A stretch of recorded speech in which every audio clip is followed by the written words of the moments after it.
한번 인사할까요? 사랑합니다. 감사합니다. 오늘 설교 제목이 그리스도인의 마땅한 삶인데 성도의 마땅한 삶, 사랑과 감사에 대해서 말씀을 좀 전거하려고 합니다. 어제 저녁 이렇게 야구, 축구에서 만약에 졌으면 제가 오늘 이 설교하기가 상당히 힘들 뻔했는데 마치 금메달을 땄습니다. 할렐루야. 이게 하면 할 일인지는 모르겠지만 여러분 다른 거는 다른 데는 저도요. 축구는 져면 안 됩니다. 일본한테. 여러분 제가 이번 아시안 게임을 이렇게 쭉 보니까요. 계속해서 TV에서는 금메달 따는 어떤 장면들만 보여줘요. 그러니까 우리나라가 금메달이 저는 어마무시하게 많이 딴 줄 알았어요. 그런데 사실은 3등이더라고요. 더 일본이 더 많이 따고 중국이 더 많이 그렇게 금메달을 땄는데 그럼에도 불구하고 이 TV에서는 왜 금메달 딴 것만 자꾸 보여줄까요? 진 게임을 보고 나면요. 국민들도 마음 아프고 본인도 한 번 더 보면 마음 아프고 가급적이면 승리한 그런 장면들을 우리에게 보여주는 것 아니겠습니까? 우리 영적인 생활도 마찬가지입니다. 여러분들 승리하시는 여러분 되시기를 축복합니다. 그렇게 TV를 보다가 잠시 TV를 옮기는 이렇게 중간에 EBS라는 이 프로그램 속에 거기에 김형석 교수님은 연세대 교수님입니다. 연세대에서 그렇게 오랫동안 교수 생활을 하시던 이 교수님께서 잠시 자담을 하는데 제가 한 2분 정도 그렇게 김형석 교수님이 말씀하시는 걸 들었습니다. 그 말씀의 요지가 이렇습니다.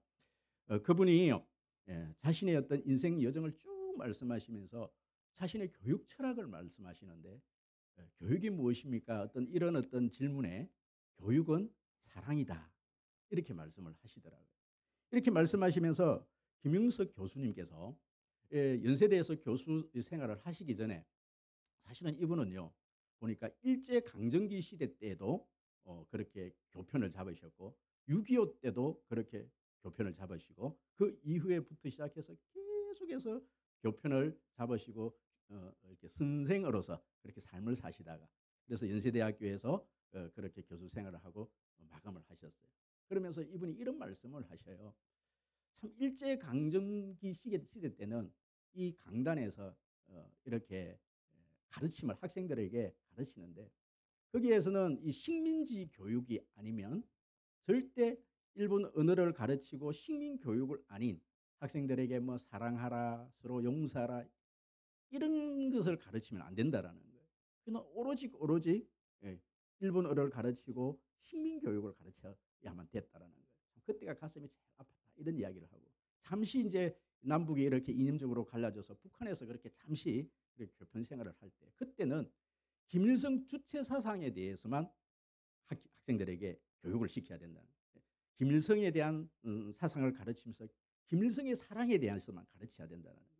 학생들에게 뭐 이렇게 어떤 일반 우리가 이야기하는 그런 어떤 교육을 할 수 없었던 게 그때도 참 가슴 아팠다. 그렇게 말씀하시면서 다시 이제 대한민국으로 한국으로 넘어와서 자유민주주의에서 그렇게 살면서 내가 가장 행복했던 일은 내가 정말 여기에서 이 자유민주주의 이 대한민국에서 교사 생활을 할 수 있었던 것이 가장 행복했다. 이 말씀을 하시면서 이분이 초등학교 1학년을 가르치다가 처음 이렇게 남한에 내려와서는요. 중학교를 설립해서 중학교에서 중학생을 그렇게 가르쳤다고 합니다. 그리고 그 틈에 한 2, 3년 정도 초등학교로 내려가서 초등학교 1학년들을 그렇게 가르친 적이 있다고 합니다. 이분이 이런 이야기를 하셔요. 초등학생들에게는 90%의 사랑을 줘야 된대요. 초등학교 선생님 계시잖아요. 학생들이 초등학생에서는 90%의 사랑을 주니까 10%의 사랑이 되돌아오더래요. 아이들이 선생님 고맙습니다. 손편지 쓰는 거 있잖아요. 그건 아이들이 10%의 사랑을 선생님에게 주는 거예요. 또 중학교 때에는 50%의 사랑을 줬더니 아이들이 좀 컸기 때문에 50%의 사랑이 되돌아오더라고. 그렇게 감사의 표현을 하고 그렇게 이야기를 하더라는 거예요. 근데 이제 대학교 이제 거기에서 이제 연세대학교 기독교 대학인데 그 대학교에서 이제 교수님으로 초빙해서 이 대학생을 가르치는데 이 대학생들에게서 무슨 사랑이 필요할까? 그렇게 생각을 했는데 그럼에도 불구하고 이 대학교에서는 지식을 가르치고 학문을 가르치고 그렇게 하는 도중에서도 20, 30%의 사랑을 줬더니 70%의 사랑이 되돌아오더래요. 그래도 대학교에도 사랑이 필요하다. 이 말씀을 하시면서 이제 은퇴를 하셨습니다. 은퇴를 하시고 난 다음에 이분이 이제 TV에서 강연을 하시고 이제 전 국민들을 대상으로 또 이렇게 교육을 하셔요. 그리고 어느 이렇게 시골에 가서도 이렇게 강단에 서서 강의를 하시고 그러면서 이분이 하시는 말씀이 뭐냐면 이제는 오로지 제가 지금 강의를 하고 난다면은 그 강의에 대한 그 대가가 그 사랑이 100% 나에게 되돌아옵니다. 그게 뭐냐면은 자기가 이때까지 교육시켜 놓은 또 그렇게 사랑을 가르치던 그 학생들이 다 어떤 각자의 자리에서 훌륭한 사람들에 대해서 자신을 찾아가고 그때 교수님의 선생님의 그 가르침 때문에 제가 지금 이 자리에 서게 되었습니다. 이렇게 찾아오는 제자들이 너무나 많더라는 거예요. 그래서 지금은 내가 100%의 사랑을 받고 있습니다. 이런 고백을 하더라고요. 저는 이 김영석 교수님의 그 짧은 그런 자담 내용을 보면서 이분은 정말 교육가 이전에 정말 철학자다. 또 철학자 이전에 이분은 완전히 기독교 사상을 이야기하는 기독교 철학을 이야기하시는 분이다. 그렇게 여겨져요. 여러분 그렇습니다. 오늘 우리가 살펴봐야 될 내용이에요. 여러분 오늘 이 본문에 보시면 우리가 지금 이때까지 에베소서를 쭉 살펴보고 있는데 에베소서 1장에서 3장까지의 내용이 뭡니까? 우리가 어떻게 하나님이 자녀가 되었는가? 우리 1장에서 3장까지 참 많은 부분에 대해서 저와 여러분들이 어떻게 하나님의 자녀가 되었는지에 대해서 그렇게 말씀을 들었습니다. 그 내용을 지금 말씀드릴 수는 없고요. 이제 그러면서 4장에서 6장까지는 그렇다면 너희들이 하나님의 자녀들이냐? 그러면 너희들이 어떻게 살 것이냐? 이 문제에 대해서 이야기를 하는데 여러분 4장부터 쭉 보시면요. 계속해서 한 단락과 한 단락 사이에 첫 시작하는 접속사가 뭐냐면은 그러므로 아니면 그런적입니다. 이 그러므로 그런적이라는 이 접속사는 앞부분에 있는 내용을 결론적으로 이런 말을 할 때 쓰는 접속사 아닙니까? 그래서 이것은 앞 문장을 받는 그런 내용이기도 하지만 1장에서 3장까지 내용에 대한 그런적이거든요. 그러므로이거든요. 너희들이 하나님의 자녀이냐? 그러면 너희들은 어떻게 살아갈 것인가? 거기에 대한 내용이죠. 여러분 우리 저번 주 내용을 잠시 살펴보면 하나님의 자녀들이 어떻게 할 때 가장 우리 하나님 성령께서 그렇게 근심하는지에 대해서 네 가지로 말씀을 드렸습니다. 하나님의 자녀들이 하나님의 자녀답게 그렇게 살지 못할 때에 하나님은 근심하신다. 여러분 거짓말, 거짓된 삶을 살아갈 때 성령님은 그렇게 근심하십니다. 분을 내어도 죄를 짓지 말아야 되는데 그 분을 오랫동안 가슴 속에 품고 살아갈 때 우리 성령께서 마음 아파하신다는 거예요. 그리고 우리가 도둑질, 남의 물건을 훔치지만 아무런 어떤 대가 없이 남의 것을 가져가고 또 이득을 취하는 그런 삶을 살아갈 때 성령께서는 마음 아파하신다. 그렇게 말씀을 하셨고요. 또요. 말에 대해서 더러운 말, 오늘도 이 부분에 대해서 말에 대해서 많은 말씀을 지금 하고 있는데 말에 대해서 그리스도인답지 못하는 말들을 하면서 그렇게 살아갈 때 성령께서 가슴 아파하신다. 여러분 저번 주에 살펴보았던 내용은요. 조금 이렇게 부정적인 내용이에요. 부정적인 내용. 하지 말아야 될 거에 대한 어떤 이야기들을 쭉 한다라면 이제 오늘 이 5장부터는 하나님의 자녀들이 어떻게 살아가야 될지에 대한 어떤 적극적인 이야기를 아주 긍정적인 이야기, 너희는 이렇게 살아라 이 이야기를 하고 있다는 말씀이죠. 그리스도인의 마땅한 삶, 마땅히 해야 될 것. 여러분 우리가 마땅히 해야 될 게 있지 않습니까? 학생은 학생으로서 마땅히 해야 될 것. 학생들은 공부입니다. 첫째는 공부입니다. 그리고 목사는 마땅히 목사로서 해야 될 일이 있습니다. 성도는 성도로서 마땅히 해야 될 일들이 있는 것이죠. 마땅히 해야 될 일. 성도로서 너희들이 하나님의 자녀이냐? 너희들이 성도가 되었느냐? 그렇다면 너희들이 마땅히 해야 될 일이 있다. 오늘은 두 가지를 크게 말하는데 저는 그것을 세 가지로 좀 나눠봤어요. 그럼 그것이 성도에 마땅한 삶, 이 두 가지가 무엇입니까? 사랑과 감사입니다. 사랑과 감사입니다. 여기 무슨 사랑과 감사가 있습니까? 여러분, 사랑과 감사입니다. 한번 보시면요, 그렇습니다. 우리 하나님의 자녀들이 마땅히 살아가야 될 일 중에서 첫 번째가 사랑인데 그 사랑을 제가 두 가지로 나눴습니다. 그럼 1절 우리 먼저 한번 읽어보고 우리 말씀을 한번 볼까요? 5장 1절 다 같이 시작. 그러므로 사랑을 받는 자녀같이 너희는 하나님을 본난 자가 되고, 그러므로 사랑을 받는 자녀같이, 받는 자녀같이. 그러면 우리가 먼저 되어져야 될 게, 우리가 사랑하기 전에 되어져야 될 게 뭐냐면요, 사랑받는 일입니다. 제가 이 말씀을 드리면 여러분 분명히 이런 반문을 하시는 분들이 계실 거예요. 성도들은 사랑 주면서 살아가야 되지 왜 사랑을 받아야 합니까? 아닙니다. 여러분, 사랑을 주기 전에 우리는 먼저 사랑을 받아야 합니다. 여러분, 왜 그런가 하니 이것을 좀 바꾸어서 한번 생각을 해보면 그렇습니다. 우리가 어린 자녀들 때, 우리가 어렸을 적에 이 아이가요, 사랑부터 먼저 받아야지 이 아이가 먼저 미움부터 먼저 받았다고 생각을 해보십시오. 그럼 이 아이는요, 그 삶의 어떤 모습이 사랑이 나오기 전에 먼저 뭐부터 나올까요? 미움부터 나오는 거예요. 그럼 사랑을 받은 사람만이 그 사랑을 할 수가 있는 겁니다. 먼저 우선되어져야 될 게 뭐냐면 사랑받는 일입니다. 사랑받는 일입니다. 특히 여러분, 사랑을 많이 받아야 될 대상자들은요, 우리 자녀들입니다. 자녀들입니다. 유년기 청소년기에 많은 사랑을 받은 사람은 성인이 되었어도 부모님들이 일찍이 돌아가셔도 그 사랑으로 넉넉히 살아갑니다. 유년기 청소년기 때에 받았던 그 사랑만 있어도요, 이 아이는요, 넉넉히 이 세상에서 부모님이 좀 일찍 돌아가셔서 그렇게 사랑을 못 받아도 유년기에 충분한 사랑을 받았던 사람들은 거의 사랑에 여러분 크게 그렇게 힘들어하지 않습니다. 제가 상격제일교회라는 그 교회에 그렇게 사역을 할 때 이렇게 요즘은 이 아이들을 뭐 고아원 이런 말 쓰지 않잖아요. 요즘은 보육원 이렇게, 그때도 보육원이었는데 참 이 대구에는요, 이 고아원들이 참 많았어요. 우리 장로님 한 분이 이 보육원을 이렇게 했는데, 이 예전에는 이 보육원에 초등학생부터 시작해서 이 어린 아이들까지 이 나이대별로 한 10명 정도씩 그렇게 있었어요. 제가 유년부를 담당을 하고 있었는데, 이 보육원에 있는 이 아이들이 한 부서에 적어도 30명씩 40명씩 한 부서에 이 아이들이 교회 출석을 다 하는 겁니다. 여러분, 총 유년부 제가 60명 이렇게 아이들을 이렇게 케어를 했는데 그중에요 30-40명은요 보육원에서 온 아이예요. 제가 이 보육원에 이렇게 신방을 한번 가봤는데 저희들 아이들보다 훨씬 좋은 환경 속에서 살아요.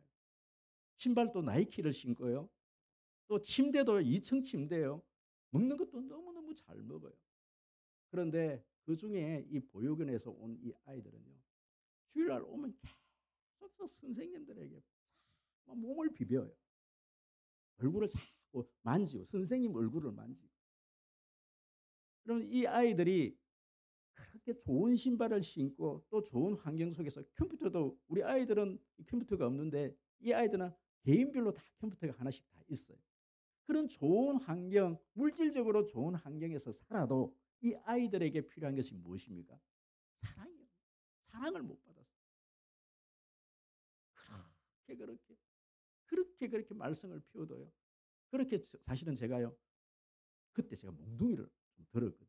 아이들이 너무너무 말을 안 들으니까 제가 이 강대상, 물론 강대상에서 들지는 않았겠죠. 그죠? 밑에 내려가고 이 아이들 화장실에 데려가고 몽둥이로 아이들 정말 이렇게, 그때는 되었습니다. 지금은 안 됩니다. 몽둥이로, 전도사가 몽둥이로 아이를. 그런데요, 몽둥이에 제일 많이 맞은 아이가요, 저를 제일 좋아하는. 그때까지만 해도 그것이 사랑의 매입니다. 지금은 사랑의 매 아닙니다. 아이들이 사랑의 굶주려요. 그런데 보십시오. 우리 가정에서 자란 이 아이들, 그렇게 부모에게 많이 맞아도, 많이 맞고 자랐죠. 많이 맞아도 부모님에게 그렇게 많이 맞고 자라도 이 아이들은요 구김이 없어요. 이 아이들은 구김이 없어요. 뭐 때문에? 사랑이기 때문에. 사랑이. 여러분 아내는 남편으로부터 남편은 아내로부터 많은 사랑을 받아야 합니다. 만약에 그 사랑이 없다면 자꾸 그 다른 사람에게 그 사랑을 구걸하게 돼요. 여러분 지금 이렇게 우리가 이렇게 한 50대까지 남편에게 이렇게 많이 사랑을 받고 또 아내에게 많이 사랑을 받았던 사람들은 그 사랑으로 넉넉히 조금 일찍 이렇게 하늘 아래 가셔도 예전에 그 사랑으로 충분히 살아갈 수 있는 힘이 있습니다. 충분히 있습니다. 그렇다면 여러분 세상에서 말하는 이 부모로부터 받는 이 사랑, 아내로부터 남편으로 받는 이 사랑이 제일 큰 사랑이지요. 여러분 그렇지만 우리가 살다 보면 이 아이들을 이렇게 보면 다 그 사랑을 다 받고 다 아이들이 그런 사랑을 다 받고 살아갈 수가 있습니까? 남편이 아내가 다 그런 사랑을 다 받고 살아갈 수 있느냐는 말이지요. 대부분의 많은 어떤 자녀들이 그 부모의 사랑을 제대로 받지 못하고 아내의 사랑, 남편의 사랑을 제대로 받지 못하고 사랑에 굶주려서 힘들어하는 그런 사람들이 대부분입니다. 그럼 그렇지 않습니까? 그렇다면 우리에게 우리가 받아야 될 사랑이 무엇이냐는 것이지요. 예수 그리스도의 사랑인 줄 믿습니다. 여러분 일본에 가가와 도요히코라는 일본인이 난 정말 유명한 기독교인이 있습니다. 이 가가와 도요히코는 어렸을 적에 시장인 아버지와 첩인 기생 출신인 첩인 어머니 사이에서 이 아이가 태어났어요. 그러니까 그 어떤 본처의 어떤 자식들로부터 늘 소외를 당하고 왕따 당하고 또 친구들에게도 너는 첩의 자식이야, 기생의 아들이야. 그렇게 이렇게 손가락질을 받았다라는 거예요. 그러던 어느 날 이렇게 구세군에서 이 전도대회에서 이렇게 막 예전에 구세군에서는 그렇게 막 외치면서 전도를 참 많이 했거든요. 이렇게 외칩니다. 하나님은 누구든지 사랑하십니다. 하나님은 모든 사람을 사랑하십니다. 이러면서 막 전도를 하는 거예요. 그래서 이 가가와 도요히코가 그 전도단에게 찾아가서 이 얘기를 합니다. 제가 첩의 자식이고 기생의 자식인데 제 같은 사람도 하나님께서 사랑하실까요? 물으니까 이 구세군에서 뭐라 그러겠어요? 당연히 사랑하지요. 하나님은 당신을 사랑하십니다. 이 가가와 도요히코예요. 그 말에 그냥 막 감동이 된 거예요. 그때부터 예수를 믿기 시작한 거예요. 세계가 자랑하는 하나님의 자녀가 된 것이지요. 여러분 나 같은 사람도 사랑하십니까? 나 같은 사람도 사랑하십니다. 여러분 우리 이 찬양 중에서 이런 찬양이 있지 않습니까? 사랑을 줄 수 없을 만큼 가난한 자도 없고 사랑을 받지 않아도 될 만큼 부유한 사람도 없다. 세상에서는 사랑을 받지 않아도 될 만큼 내가 부자인 사람이 아무도 없다라는 거예요. 그리고 내가 사랑을 줄 수 없을 만큼 가난한 사람도 한 명도 없다라는 거예요. 나는 너무 가난해서 줄 사랑이 없어요. 아니에요. 우리에게는 값없이 받은 하나님의 사랑이 있습니다. 그래서 여러분 한번 이렇게 오늘 이 찬양을 같이 한번 불러보기를 원하는데요. 축복송입니다. 오늘은 여러분들 옆에 분 마음껏 축복하시면서 이 가사 너무 어려워갖고 이게 축복이 안 될 수도 있는데 여러분 옆에 분 보고 축복하시면서 당신은 사랑받기 이 곡은요 세상 사람들이 그렇게 좋아하는 곡이래요. 우리 기독교인들보다도 세상 사람들이 그렇게 이 찬양을 좋아한대요. 당신은 사랑받기 위해서 태어난 사람. 남편분에게도 하십시오. 남편분에게도 하시고 아내분에게도 하십시오. 같이 불러볼까요?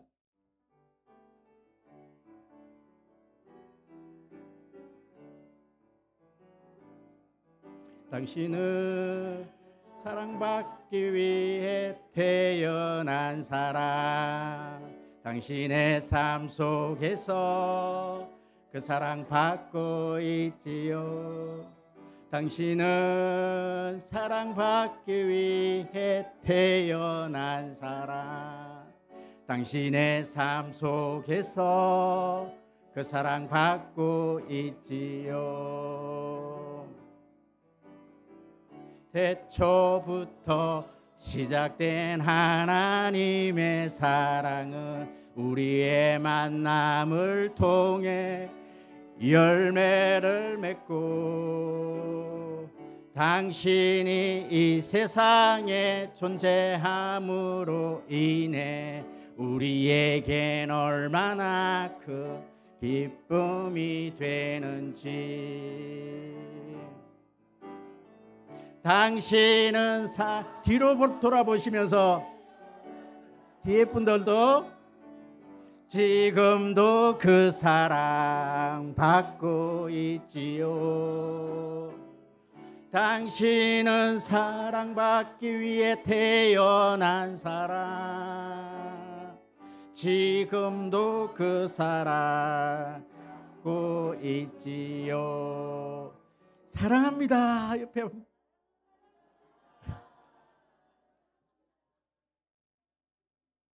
남편 보고 사랑합니다. 네, 사랑합니다. 사랑합니다.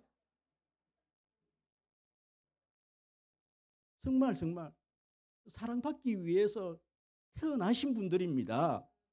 하나님의 사랑을 받기 위해서 이 땅에 존재하십니다. 이 사랑 받아야 돼요. 이 사랑을 먼저 받아야 돼요. 그리고 난 다음에 하시는 말씀이 뭐냐면 그 하나님의 사랑으로 사랑해야 합니다 라고 말씀을 합니다. 여러분 2절 우리 큰 소리를 한번 읽어볼까요? 시작. 그리스도께서 너희를 사랑하신 것 같이 너희도 사랑 가운데서 행하라.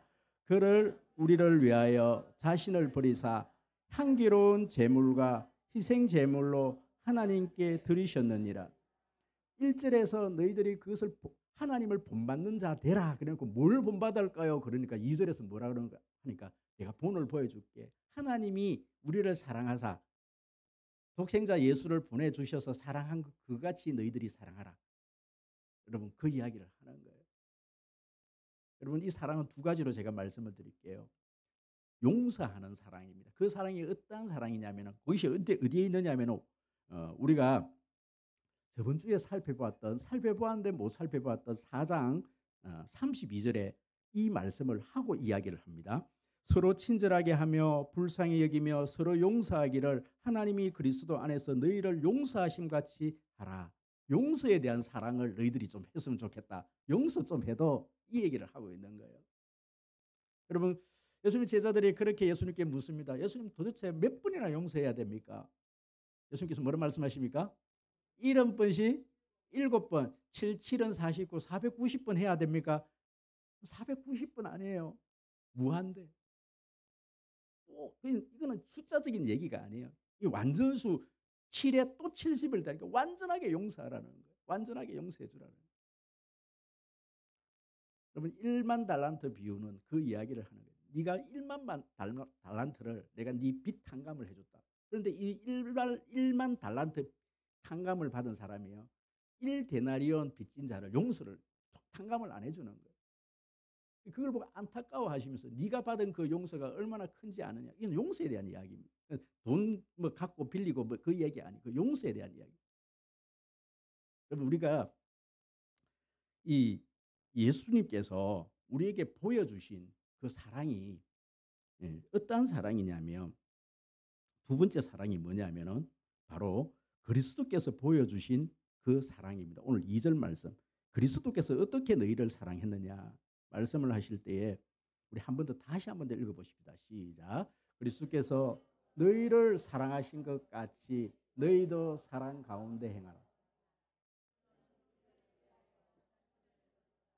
향기로운 제물과 희생 제물로 하나님께 드리셨느니라. 용서를 얘기를 하면서 예수 그리스도의 십자가의 죽으심에 대한 이야기를 하고 있어요. 예수님의 십자가의 죽으심. 저는 지금 요즘 우리 새벽 기도마다 사도행전을 지금 살펴보고 있습니다. 사도행전을 살펴보는데 스데반이 돌에 맞아 죽어요. 돌에 맞아 비참하게 죽습니다. 그런데 스데반이 사도행전 7장 60절에서 이런 말씀을 하셔요. 이렇게 이야기를 하고 죽어요. 무릎을 꿇고 크게 불러 이르되 이 죄를 그들에게 돌리지 마옵소서. 이 말을 하고 자니라. 이 죄를, 이 사람들이 나를 죽이는 이 죄를 저 사람들에게 다 전가시키지 말고 저 사람들을 용서하여 주옵소서. 이 스데반의 얼굴이 천사의 얼굴과 같더라. 성경 그렇게 이야기를.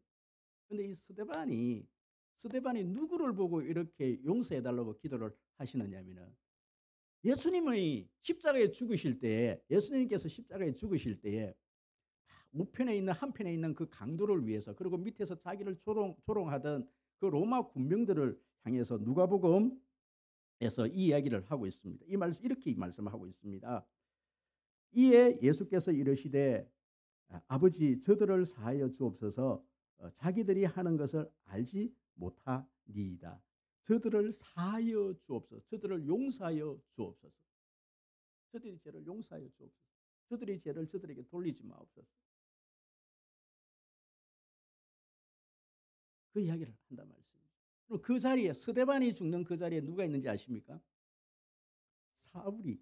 바울이 이제 이름 바뀌지만 사울이 그 자리에 스데반 죽일 때 스데반이 이 이야기하는 것을 들어요. 나중에 이 사울이 바울이 되어서 이 바울이 돌에 맞고 그렇게 핍박을 당할 때 그 핍박을 다 당할 수 있었던 것은 이 바울이 누구를 봤어요? 자기가 죽이는 스데반을 본 거예요. 그대로 하는 거예요. 그대로. 선생님, 우리가 그것을 할 수 있을까요? 여러분, 우리는 제가 새벽기도 때 그렇게 많이 강조를 했습니다. 여러분들이 저를 쳐다보면 실족합니다. 믿음 생활을 자꾸 사람을 이렇게 모델을 해서 자꾸 바라보다가는요 실족합니다. 그럼 저를 볼 게 아니라 저는 예수 그리스도를 바라봐야 합니다. 여러분도 저를 통해서 예수 그리스도를 바라봐야 합니다. 그래서 이런 반문을 할 수가 있어요. 어떻게 우리가 하나님을 본받을 수 있고 하나님을 닮을 수 있습니까? 여러분, 토마스 아킨퍼스가 그리스도를 본받아라는 책을 쓸 때에 거기서 그리스도를 본받아라고 얘기했을 때는요, 우리 그리스도를 본받는 그 어떤 그리스도의 성품이 우리가 신학적으로 말하면 공유적 속성과 비공유적 속성이라는 예수님의 속성 중에서 공유적 속성을 이야기를 하고 있습니다. 이게 무슨 말씀인가 하니까 우리가 하나님을 닮아가는데 우리는 하나님을 다 닮을 수가 없어요. 하나님의 속성 중에 우리가 절대 닮을 수 없는 그런 속성이 있습니다. 그게 어떤 것인가 하니까 여러분, 영원성, 불변성, 현재성, 하나님은 영원하십니다 그랬을 때 그 영원성은 우리가 닮을 수가 없어요. 우리 영원히 살 수가 없습니다. 하나님의 불변성, 하나님의 변함이 없으신데 우리 인간은 조석으로 변합니다. 우리는 그런 성품은 잘 닮을 수가 없어요. 우리는 잘 변한다라는 것을 인정하셔야 합니다. 인간의 속성이기 때문에. 현재성, 하나님은 어디든 다 계십니다. 하나님은 안 계시는 곳이 없습니다. 현재성, 이것은 비공유적 속성입니다. 우리가 닮을 수 없는 속성이지요. 하지만 하나님께서 우리는 하나님의 형상대로 지음을 받았다 이렇게 말씀하지 않습니까? 그때 하나님의 형상 중에 지정의 중에 하나님의 성품 중에 어떤 성품이 우리하고 공유되었는가 하니까 하나님의 사랑, 여러분 하나님의 용서. 그런데요, 저는 깜짝 놀랐던 것 중에 하나가 전지전능을 이때까지는 비공유적 속성이라고 생각을 했는데 전지전능은요 공유적 속성이래요. 전지. 여러분 고린도전서 2장 10절에 보면 하나님께서 모든 것을 하나님의 것을 우리에게 통달할 수 있는 지혜를 우리에게 주셨다라는 거예요. 성령이 우리에게 임하시면 그 성령이 우리를 통해서 깨닫게 하시고 알게 하시고 믿게 하시고 하나님께서 성령을 우리에게 부어주셨기 때문에 물론 우리가요 하나님처럼 사랑한다 그랬을 때 완벽하게 하나님처럼 된다는 뜻은 아닙니다. 그 하나님의 사랑으로 사랑을 할 수 있다라는 것이지요. 뿐만 아니라 전지, 여러분 하나님께서 그 성령을 통해서 통달하게 하셨느니라, 알게 하셨단 말씀이죠. 전능, 빌립보서 4장 3절 내게 능력 주시는 자 안에서 모든 것을 할 수 있다라는 이 말은요, 하나님께서 우리에게 능력 주시면 하나님의 그 일을 할 수 있다라는 거예요. 그래서 베드로가 성령 받고 능력 받고 문둥병도 일으키고 안전뱅이도 일으키고 병자들을 치유하고 하나님께서 우리에게 그 능력을 주신다라는 거예요. 전지전능이 저는 전지전능이 공유적 속성이다라는 것을 다시금 깨닫고 난 이후로 하나님 여러분 분명히 아셔야 될 게 뭐냐면 여러분들의 힘으로 여러분들의 사랑으로 사랑할 수 없습니다. 원수를 어떻게 사랑합니까? 마땅히 나를 사랑해 주는 사람을 사랑하는 것은요 누구나 다 할 수 있는 사랑이에요. 그렇지 않습니까? 그런데 기독교에서 말하는 사랑은 그 사랑을 훨씬 뛰어넘으라는 거거든요. 좀 나를 미워하는 사람도 사랑하라는 거거든요. 나에게 상처 준 사람도 사랑하라는 거거든요. 그런데 그 사랑은 내가 할 수 있는 사랑이 아닙니다, 여러분. 어떻게 자기 자식을 죽인 손양은 목사님 어떻게 자기 자식을 죽인 그 사람을 양자로 받아들일 수가 있습니까? 그거는 우리 일반적인 사랑에서는 불가능한 사랑입니다. 여러분 여기서 말하는 이 공유적 속성에 대한 이 이야기는 하나님께서 주시는 사랑으로 사랑하는 거예요. 남편 내 마음대로 사랑 안 돼. 안 된다니까. 아내 내 마음대로 사랑이 안 된다니까요. 여러분 그 사랑은 한계가 있어요. 내가 하나님의 사랑을 받았느냐? 그렇다면 그 사랑이 네 속에 있느냐? 그 사랑을 키워봐라. 그리고 그 사랑으로 사랑해라. 할렐루야. 예, 찬양 한 곡이 더 있는데 이 곡은요. 제가 지금 시간이 관계상 그냥 넘어가도록 할게요. 이제 세 번째는 그렇습니다. 성도의 마땅한 삶. 세 번째는요. 감사하며 살아라. 하나님께서 주신 감사로 살아라. 여러분 여기 오늘 이 본문 보시면 우리 4절 우리 한번 읽어볼까요? 다 같이요. 한번 4절 시작.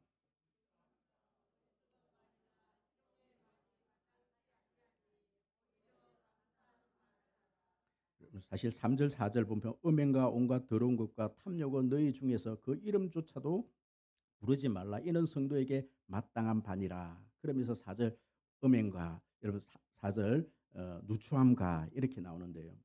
갑자기 사랑 이야기를 하다가 감사 이야기를 해요. 그럼 도대체 이 말씀이 무슨 뜻이냐?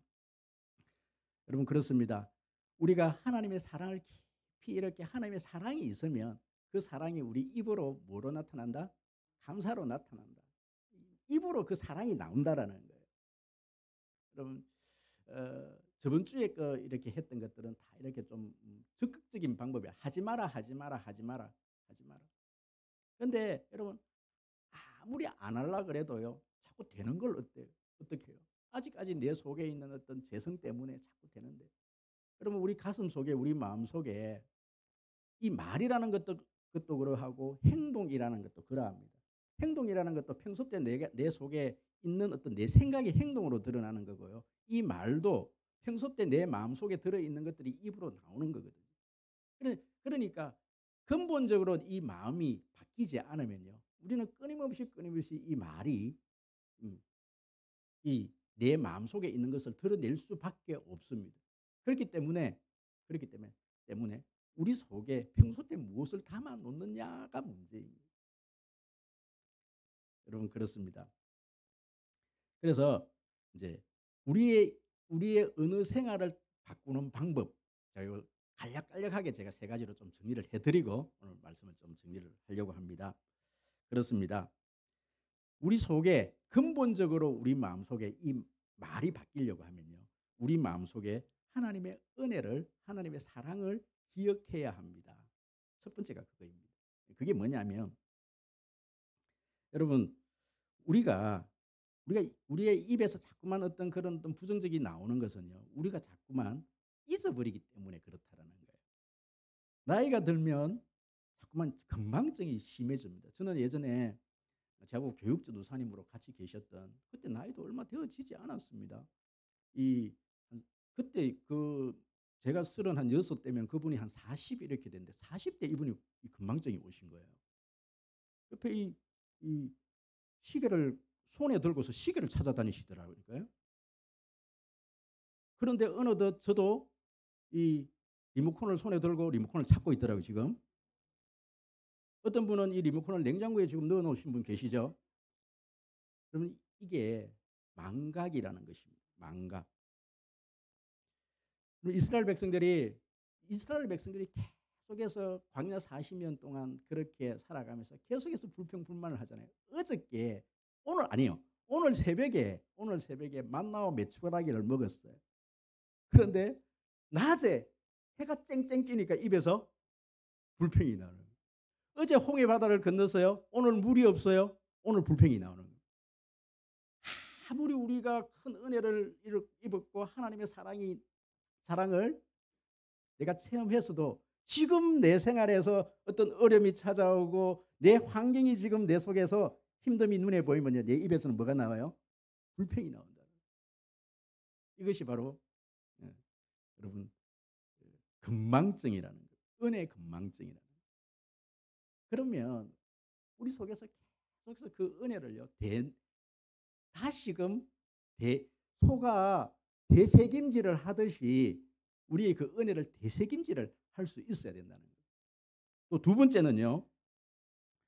번째는 바로 우리의 이 감사를 노력해야 한다.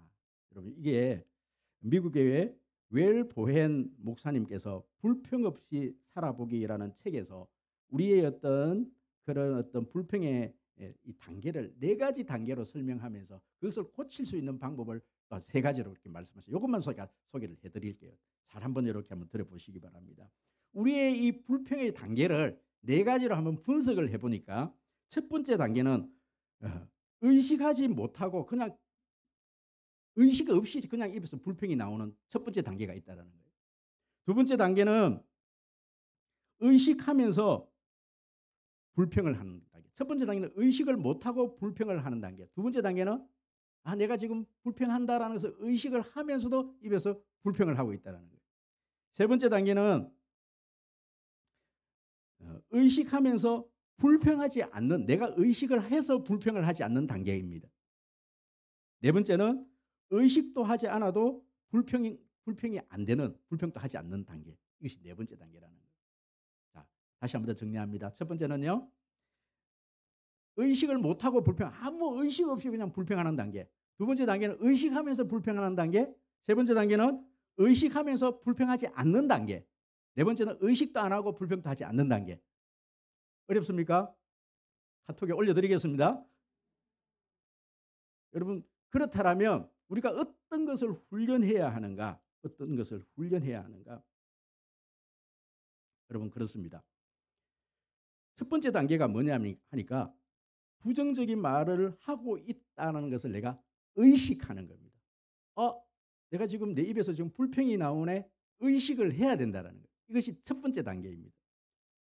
두 번째 단계는 부정적인 말을 의식적으로 하지 않으려고 하는 단계입니다. 그냥 내 입을 그냥 다물으라는 단계입니다. 불평이 나오면 의식적으로 내 입을 다무는 단계. 훈련. 세 번째 단계는요, 적극적으로 긍정의 말을 찾아서 하는 겁니다. 이게 바로 감사입니다. 고맙습니다. 감사합니다. 사랑합니다. 축복합니다. 계속해서 입으로 훈련하는 겁니다. 할렐루야. 이것도 다시 카톡으로 올려드릴까요? 다시 한 번 더 반복해드릴까요? 부정적인 말을 하고 있다는 것을 의식하는 겁니다. 두 번째는 부정적인 말을 의식적으로 하지 않는 겁니다. 입을 다무는 단계입니다. 세 번째는 적극적인 말을, 평상시 때 적극적인 감사의 말을 하는 것입니다. 오늘 마지막으로 여러분들에게 여러분들이 할 수 있는 최고의 어떤 칭찬을 옆에 분에게 사랑합니다, 축복합니다, 할 수 있는 최고의 미사의 어구를 해서 인사하고 제가 기도하고 마칩니다. 시작. 용서합니다까지요.